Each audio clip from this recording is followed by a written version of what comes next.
robot pal is complete. Here he is in his little glory. Now, the neat thing about this kit is that the components could actually the switches, the microphone, they have to be where they are in the LEDs. The resistors, the caps can all be done on the back if you'd like, which is also where the control IC is.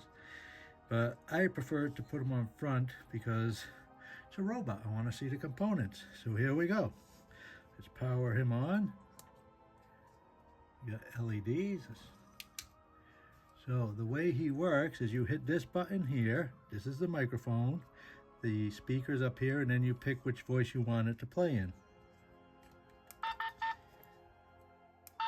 Hey everybody, thanks for watching my channel videos. First we have the child voice. Hey everybody, thanks for watching my channel videos. Then we have the monster voice. Hey everybody, thanks for watching my channel videos. And the alien voice. Hey everybody, thanks for watching my channel videos.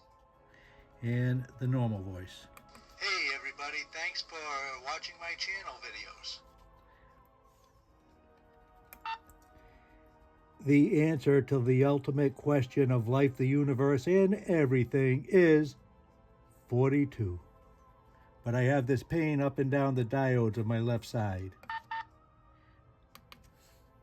The answer to the ultimate question of life, the universe, and everything is 42. But I have this pain up and down the diodes of my left side. Yeah, I love it. Not much purpose, but hey, good practice for soldering and just a fun kit to play with.